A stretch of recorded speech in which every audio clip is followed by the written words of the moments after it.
गौतम बुद्ध का जीवन हर किसी के लिए प्रेरणादायी है। गौतम बुद्ध बौद्ध धर्म के प्रवर्तक थे।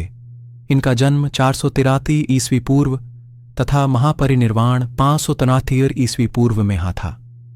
बचपन में उनको राजकुमार सिद्धार्थ के नाम से जाना जाता था। बौद्ध ग्रंथों के अनुसार गौतम बुद्ध के जन्म से 12 वर्ष पूर्व ही एक आर्षि ने भविष्यवाणी की थी कि यह बच्चा या तो एक सार्वभौमिक सम्राट या महान आर्षि बनेगा। 35 वर्ष की आयु में उन्हें ज्ञान की प्राप्ति हुई थी। वह संसार का मोह त्याग कर तपस्वी बन गए थे और परम ज्ञान की खोज में चले गए थे। आइए आज हम आपको सिद्धार्थ के महात्मा बुद्ध बनने तक के सफर के बारे में बताते हैं। जन्मकाल बुद्ध का गोत्र गौतम था।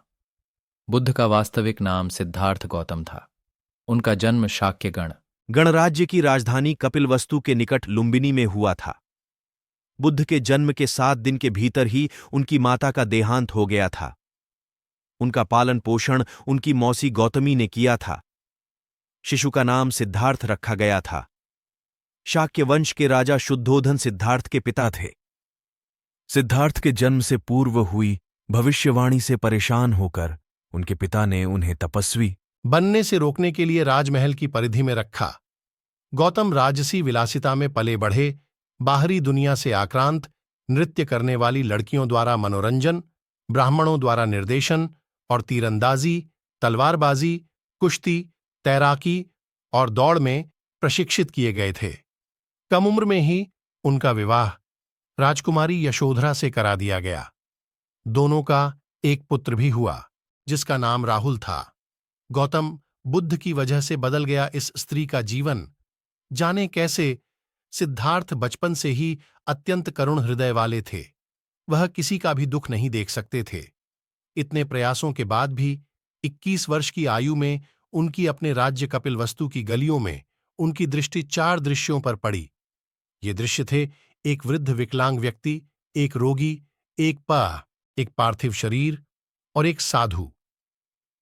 इन 4 दृश्यों को देखकर सिद्धार्थ समझ गए थे कि सबका जन्म होता है, सबको बुढ़ापा आता है, सबको बीमारी होती है और एक दिन सब मृत्यु को प्राप्त होते हैं।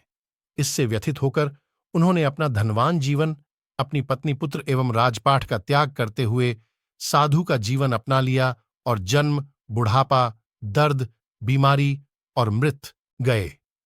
भूख से व्याकुल मृत्यु के निकट पहुंचकर बिना प्रश्नों के उत्तर पाए वह कुछ और करने के बारे में विचार करने लगे थे।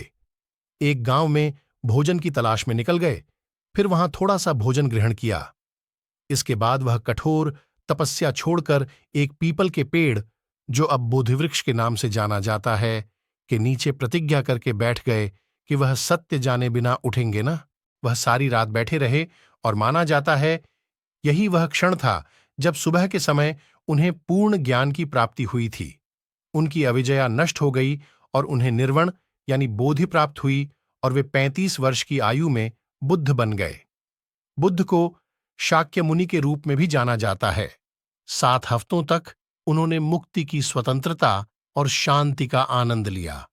प्रारंभ में तो वह अपने बोधि के बारे में दूसरों को ज्ञान नहीं देना चाहते थे। बुद्ध का मानना था कि अधिकांश लोगों को समझाना बहुत मुश्किल होगा। मान्यता है कि बुद्ध को स्वयं ब्रह्मा जी ने अपने ज्ञान को लोगों तक पहुंचने का आग्रह किया था, फिर वह इस पर सहमत हो गए। इस तरह उन्होंने अपना पहला धर्मोपदेश उत्तर प्रदेश के वाराणसी के पास सारनाथ में अपने पहले मित्रों को दिया था।